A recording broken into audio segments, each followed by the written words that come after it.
Shalom Bapak Ibu. Shalom. Firman Tuhan malam hari ini dari Mazmur pasal 121 ayatnya yang pertama sampai yang ke-8.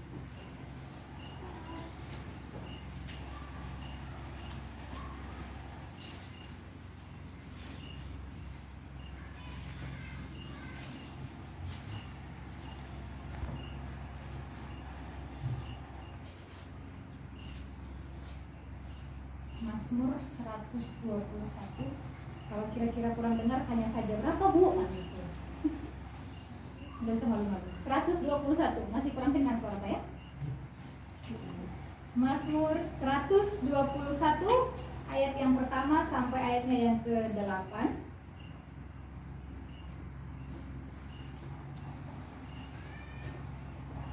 Sudah dapat semuanya? Amin. Kalau sudah, kita akan baca secara bergantian Bapak Ibu. Kaum wanita ayat yang ganjil, kaum pria ayat yang genap. Ya, 2, 3 ya. Nyanyian ziarah kaum wanita, nggak ada kaum wanita di sini. Langsung. Atau kesuma? Saya kira langsung. Nyanyian ziarah kan itu kan ayat 1 ya. Kita ulangi ya. Ayat 1, 2, 3 ya.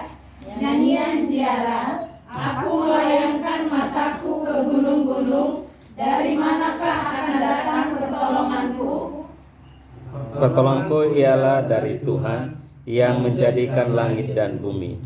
Ia akan membiarkan kakimu goyah, penjagamu tidak akan terlelap. Sesungguhnya tidak terlelap dan tidak tertidur penjaga Israel. Tuhanlah penjagamu, Tuhanlah naunganmu di sebelah kanan kananmu. Matahari tidak menyakiti engkau pada waktu siang atau bulan pada waktu malam. Tuhan akan menjaga engkau terhadap segala kecelakaan. Ia akan menjaga nyawamu.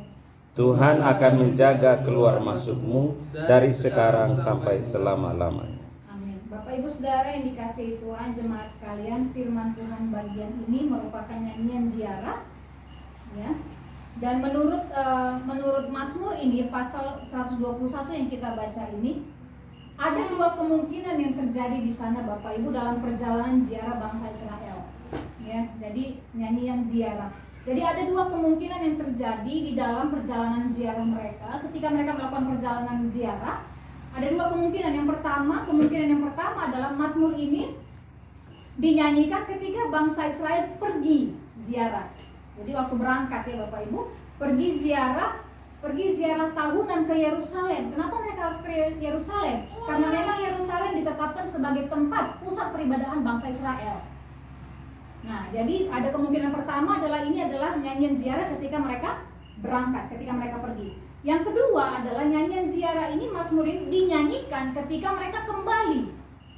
Yang pertama waktu mereka berangkat, yang kedua waktu mereka pulang dari Yerusalem ke tempat mereka masing-masing.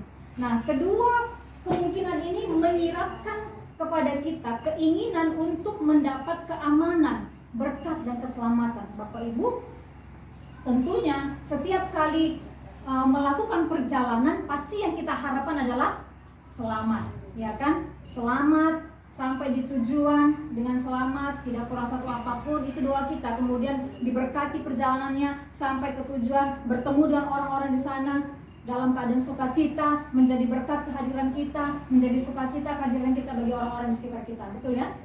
Ini saya teringat beberapa waktu yang lalu keluarga Semanjora, keluarga besar ya, baru melakukan ziarah besar-besaran ini ya.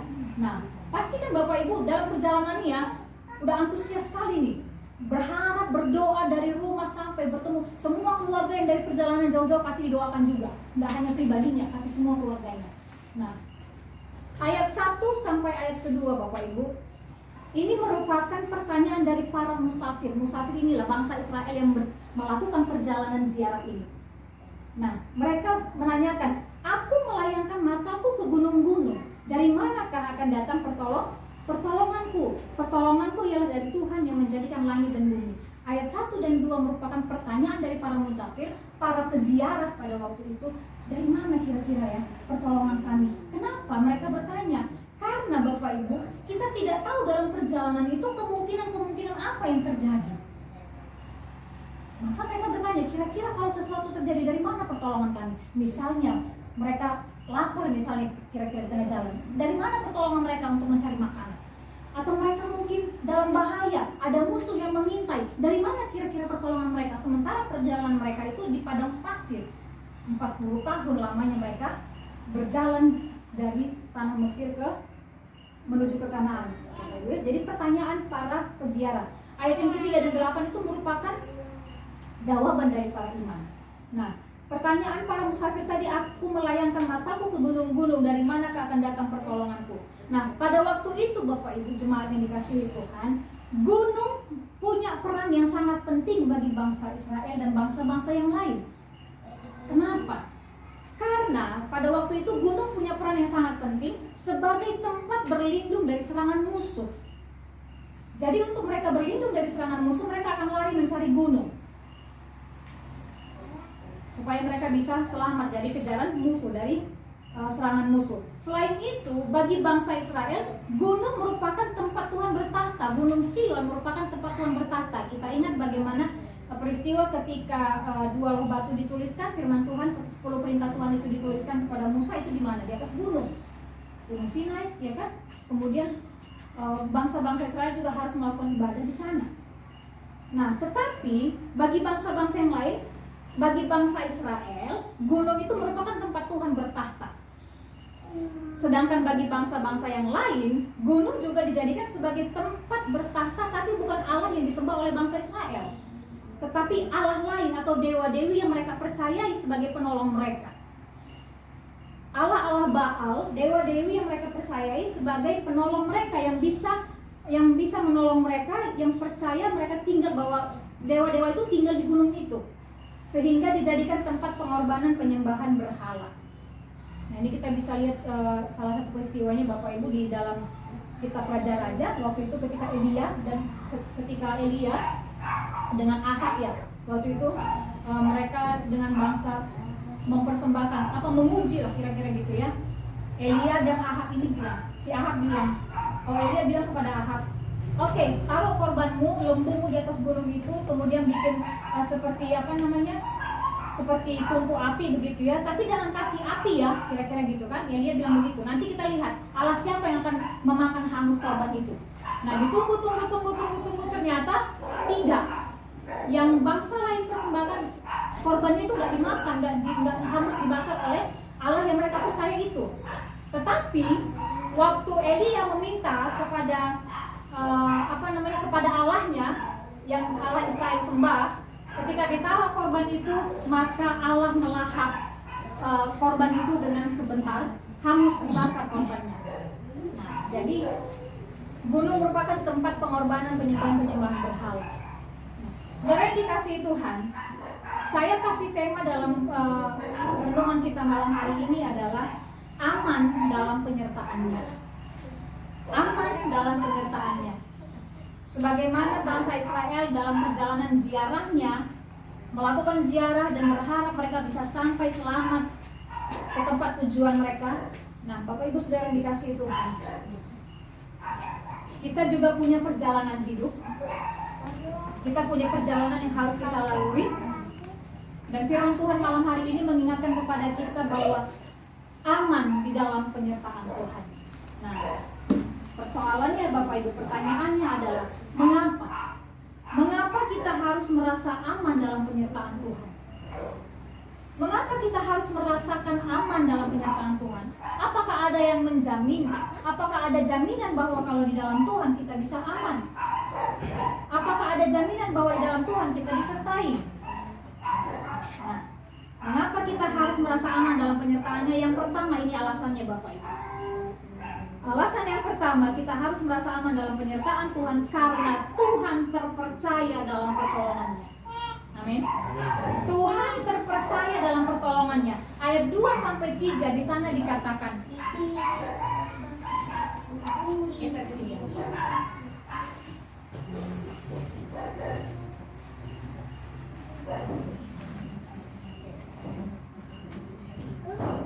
Mengapa kita harus merasa aman dalam penyertaan Tuhan? Alasan yang pertama, karena Tuhan terpercaya, Tuhan dapat dipercayai dalam pertolongannya. Ayat 2-3. Pertolonganku ialah dari Tuhan yang menjadikan langit dan bumi. Ia takkan membiarkan kakimu goyah, penjagamu tidak akan terlelap. Bapak Ibu, saya senang dengan satu lagu, entahkah Bapak Ibu tahu atau tidak. Lagunya seperti ini. Ku melayangkan mataku ke gunung-gunung, dari manakah akan datang pertolonganku? Pertolonganku datangnya dari Tuhan yang menjadikan semesta. Ya, Tuhan dapat dipercayai. Tuhan terpercaya dalam pertolongannya. Allah yang menciptakan dunia ini dan mengatur penuh segala sesuatu yang diciptakannya dengan kendalinya. Dengan demikian, tidak hanya menciptakan, tidak hanya mengatur, tapi Dia juga sanggup memberi pertolongan bagi kita. Bahkan saat kita merasa, ketika kita mungkin merasa bahwa sumber pertolongan kita yang lainnya udah nggak ada lagi, Bapak Ibu, kita mungkin sudah berharap ada yang bisa menolong kita, membantu kita, dan harapan kita gagal. Saat itulah pertolongan Tuhan pun bisa Dia nyatakan. Bahkan saat kita merasa sumber pertolongan lain gagal memenuhi harapan kita, tapi tidak dengan pertolongan Tuhan. Karena apa? Dia bisa memakai siapa saja, dengan cara apa saja, dalam waktu kapan saja untuk menolong kita. Karena itu, amanlah kita dalam penyertaan Tuhan, karena Dia dapat kita percayai dalam pertolongannya. Alasan yang kedua, kita harus merasa aman dalam penyertaannya. Yang kedua, karena Tuhan menjaga kita. Ayat 4 dan 5, sesungguhnya tidak terlelap dan tidak tertidur penjaga Israel. Tuhanlah penjagamu, Tuhanlah naunganmu di sebelah tangan kananmu. Tuhan menjaga kita. Dalam perjalanan ziarah bangsa Israel, tidak tahu berapa banyak bahaya yang mengintai mereka, berapa banyak kesulitan, berapa banyak ancaman yang mengancam perjalanan mereka. Namun mereka bisa sampai ke tempat ziarah dengan selamat. Itu karena siapa? Karena Tuhan yang menjaga mereka. Demikian juga dengan kita, Bapak Ibu. Dalam perjalanan hidup kita sampai sekarang ini, sudah berapa banyak ancaman, kesulitan, tekanan, pergumulan yang sudah kita lewati. Kita tidak tahu, kalau disuruh menghitung, aduh nggak terhitung lagi lah, Bu. Kalau ancaman-ancaman dalam perjalanan hidup kita tidak terhitung, bagaimana dengan berkat penyertaan penjagaan Tuhan? Apakah kita bisa hitung juga? Bisa. Karena itu Bapak Ibu, kita harus merasa aman dalam penyertaan Tuhan, karena Tuhan yang menjaga kita. Dia menjamin penjagaannya terhadap kita. Ancaman dalam pekerjaan kita kah? Mungkin ada yang mau menjatuhkan kita dalam pekerjaan kita. Ancaman dalam keluarga kita. Ada mungkin yang tidak suka melihat keluarga kita yang aman, adem, tentram. Ancaman kesehatan kita yang sepertinya itu, kok ini dia sakit menanggung, gak sembuh-sembuh. Ancaman dalam pelayanan, ancaman dalam keluarga, ancaman dalam studi kita, anak-anak yang sekolah merasa terancam karena mungkin ada saingan yang lebih dari dia. Bahkan ancaman terhadap iman kita. Apapun bentuk ancaman yang kita alami sampai sekarang ini, Bapak Ibu, sudah berapa banyak penjagaan, pertolongan Tuhan yang sudah kita rasakan. Haruskah itu membuat kita ragu akan penyertaan Tuhan? Haruskah itu membuat kita merasa terancam juga dan tidak aman dalam penyertaan Tuhan? Bahkan yang kita hadapi nanti setelah itu pun kita tidak tahu apa. Kita pulang dari tempat ini, kita tidak pernah tahu ancaman apa yang kita akan hadapi. Tetapi percayalah Bapak Ibu, tetaplah percaya dan beriman kepada Allah kita bahwa Dia sanggup menjaga kita dengan sempurna. Amin. Sanggup menjaga kita dengan sempurna. Ayat 4 tadi katakan, penjagaan Allah itu, Dia menjaga kita seperti penjaga Israel. Sesungguhnya tidak terlelap dan tidak tertidur penjaga Israel. Siapakah di antara kita, Bapak Ibu, yang bisa menjaga kita non-stop, matanya terbuka dan ngantuk-ngantuk atau tidur-tidur? Yang sakit, yang menjaga yang sakit, bisa matanya melek terus 24 jam gak tidur-tidur? Kemarin Pak Jenny baru di rumah sakit ya, Bu Jenny tidur ya? Malah lebih lelap kali. Jangan-jangan lebih lelap dari pasien. Duluan tidur dari pasiennya. Nggak ada Bapak Ibu. Nggak ada yang bisa tahan menjaga kita 24 jam matanya melek. Nggak ada yang bisa tahan. Tetapi Allah kita. Di sana diumpamakan sebagai penjaga Israel Bapak Ibu. Ini bentuk penjaga Israel. Bentuk pemeliharaan Allah secara kelompok. Israel secara kelompok. Jadi Bapak Ibu, penjagaan Allah itu bisa berbentuk kelompok dan juga bisa berbentuk pribadi. Di ayat yang berikutnya, ayat yang kelima, Tuhanlah penjagamu. Dari kata penjaga Israel, dari yang bentuknya sifatnya kelompok, kepada penjagamu yang sifatnya pribadi. Nah Bapak Ibu, kenapa diumpamakan penjaga Israel? Ini kalau semoga saya tidak salah memberi informasi ya Bapak Ibu. Diumpamakan karena ada orang yang memang berjaga-jaga di atas menara untuk menjaga bangsa Israel, untuk menjaga. Kalau kita bisa melihat, sering melihat film-film perang gitu ya, film-film action, kan ada tuh yang di atas menara, yang menjaga, ya kan, memonitor, terus pakai lampu-lampu ya kan, dia yang menjaga. Nah kira-kira seperti itu loh Bapak Ibu. Jadi dia memantau semua kehidupan bangsa Israel itu. Dia harus menjamin bahwa bangsa Israel itu aman dalam penjagaannya. Nah, yang menjaga pada waktu itu tentunya saya yakin dan percaya bukan satu orang yang bisa bertahan 24 jam. Pasti mereka sip-sipan. Ya kan? Pasti mereka bergantian. Nanti aku dari jam sekian sampai jam sekian ya. Kira-kira begitu. Saya ingat dulu waktu di asrama, kalau bapak saya piket di pintu asrama itu, pintu masuk itu Bapak Ibu, sudah ada itu nanti satu jaga. Habis itu nanti berapa jam kemudian mereka akan ganti, tukar lagi yang menjaga. Jadi nggak ada yang hanya satu orang, tetapi ini hanya satu pribadi saja. Allah saja bisa menjaga seluruh umat manusia. Kalau seisi dunia ini Tuhan jaga, masa pribadi kita Tuhan nggak jaga? Jadi penjagaan Allah itu bentuknya kelompok, menjaga Israel, dan juga bentuknya pribadi. Penjagamu, Tuhanlah naunganmu di sebelah kananmu. Yang ketiga, alasan berikutnya kenapa kita harus merasa aman dalam penyertaan Tuhan. Karena Tuhan menaungi kita. Ayat 6-8. Matahari tidak menyakiti engkau pada waktu siang, atau bulan pada waktu malam. Tuhan akan menjaga engkau terhadap segala kecelakaan. Ia akan menjaga nyawamu. Tuhan akan menjaga keluar masukmu dari sekarang sampai selama-lamanya. Bapak Ibu, tidak hanya menjaga, tapi menaungi. Lebih lagi Bapak Ibu. Kalau menjaga kan ya hanya mungkin saja dari jauh bisa melihat kan mau dijaga, kira-kira ada musuh tembakan kelar, mati musuhnya kan, kira-kira gitu. Tapi ini menaungi. Ibaratkan seperti Bapak Ibu ayam, induk ayam yang sedang menaungi anak-anaknya supaya terlindung dari serangan musuh. Anggaplah burung elang ya yang mau ngambil anak ayam itu, dinaungi dengan sayapnya. Demikianlah Allah menjaga kita. Tidak hanya menjaga, memantau, melihat, tetapi dia menaungi kita dengan sayapnya. Maka ada pujian bilang, naungiku dengan sayapmu. Ya kan? Dia tidak hanya menjaga, tapi dia menaungi kita. Lebih dalam lagi, itu berarti bentuk bahwa Allah mengasihi kita. Dia mau memberikan kepada kita keyakinan bahwa di dalam dia kita aman.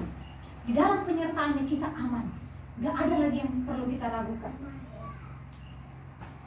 Nah, seperti bangsa Israel Bapak Ibu Saudara dikasihi Tuhan, matahari tidak menyakiti engkau pada waktu siang atau bulan pada waktu malam. Ini kalau kita mengingat perjalanan bangsa Israel ya, ketika keluar dari Mesir, mereka ada di padang belantara Bapak Ibu selama 40 tahun di padang Mesir. Di padang belantara ketika keluar dari Mesir, mengembara menuju ke tanah Kanaan. Inilah bentuk pemeliharaan Tuhan. Matahari tidak menyakiti engkau pada waktu siang, itu Tuhan melindungi mereka, menaungi mereka dengan memberikan siang hari, tiang awan. Kalau siang hari tiang api kebakarlah. Udah panas lagi ya kan? Tiang awan. Siang hari tidak tiang awan. Maka dikatakan matahari tidak menyakiti engkau pada waktu siang. Maka Tuhan memberikan perlindungannya, naungannya, penjagaan itu dalam bentuk tiang awan. Maka amanlah mereka, merasa teduhlah mereka, merasa sejuklah mereka. Ada lagi satu pujian kan lagu ini. Gimana lagunya? Ibu Rida lagi mikir ini apa ya? seperti tiang awan yang meneduhkan dari terik siang, ya kan?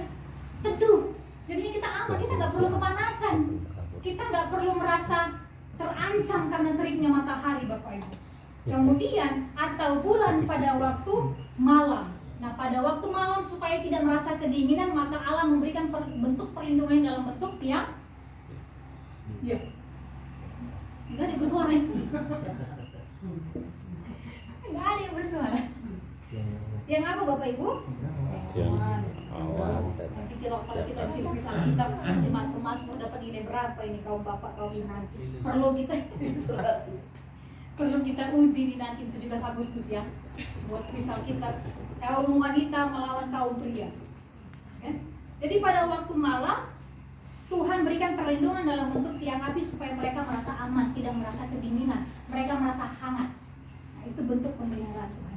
Nah, Bapak Ibu, dan bulan pada waktu itu diumpamakan, dikaitkan dengan tahayul-tahayul yang bisa membawa penyakit. Bulan dikaitkan dengan tahayul mengenai penyakit. Jadi misalnya kira-kira gini Bapak Ibu, kalau misalnya pada waktu itu bangsa Israel melakukan perjalanan pada waktu malam, nah mungkin ada tahayul-tahayul yang bilang, ayo pakai ini, ikatkan ini di pinggangmu supaya nanti nggak sakit kepalamu, kira-kira gitu. Jadi masih percaya dengan tahayul-tahayul begitu. Itu bulan dikaitkan dengan itu. Kalau lewat dari sini bilang permisi ya. Kami kemarin waktu pulang kampung Bapak Ibu, kami ziarah kan. Jadi kami ziarah, terus kemudian rupanya ada di atas Bapak atau di bawah Bapak ya Pak adiknya? Adik ya? Di bawah ya, perempuan ya. Nah, ya kan perempuan ya Pak. Nah, jadi ada makamnya di situ, kami cari-cari lah. Yang mana makamnya? Ya namanya kan udah ketutup rumput ya kan, kemudian hanya cuma di semen aja, nggak pakai keramik-keramik yang kayak kita di sini tuh. Jadi udah keinjak-injak, anak-anak malah berdiri di situ ya kan. Terus si kakak bilang, yang mana kuburannya? Itu yang kau pijak, jangan kau di situ nanti loh. Oh mulai sudah. Mulailah masuk tahayul itu, nanti entah apa-apa saja lah yang dibilang. Ya kan? Saya juga ingat pada waktu itu Bapak Ibu, waktu saya ziarah ke makam orang tua laki-laki ya pada waktu itu, selalu dipesankan sama mama kalau udah ziarah cuci muka. Kemudian nanti kalau udah mau pulang, jangan lagi tengok ke belakang ya. Kenapa? Iya nanti mimpi nanti diikuti kau sama bapakmu. Lah bagus lah kalau diikuti kan, kira-kira gitu ya. Setidaknya dia masuk dalam mimpi, rindu kita terobati kan, kira-kira gitu ya kan. Nanti pokoknya kalau udah pulang jangan lihat ke belakang ya katanya. Kita tanya alasannya kenapa Mak? Ya pokoknya janganlah. Pokoknya itulah. Pokoknya. Nah kalau kata pokoknya udah nggak ada alasan lagi Bapak, nggak bisa diterima. Nah seberapa banyak di antara kita yang masih percaya dengan tahayul-tahayul? Nah, kalau kita masih percaya dengan tahayul-tahayul berarti kita belum beriman kepada Allah kita. Jadi Bapak Ibu, nggak usah percaya dengan hal-hal yang demikian. Percayalah bahwa apapun dalam hidup kita, Tuhan ada bersama dengan kita. Tuhan menjagai kita, Tuhan melindungi kita, Tuhan menaungi kita, Tuhan menolong kita. Karena itu amanlah kita dalam penyertaan Tuhan. Kenapa kita harus merasa aman dalam penyertaan Tuhan? Yang pertama, karena Tuhan dapat dipercaya dalam pertolongannya. Yang kedua, karena Tuhan menjaga kita. Yang ketiga, karena Dia menaungi kita. Keamanan hanya ada di dalam pribadi Allah yang mengendalikan segala sesuatu. Dan disertai Tuhan berarti mengalami Dia sebagai pelindung, sebagai penolong, dan sebagai naungan bagi kita sepanjang masa. Karena itu tetaplah percaya dan bersandarlah kepada Allah kita. Amin. Amin. Mari kita berdoa.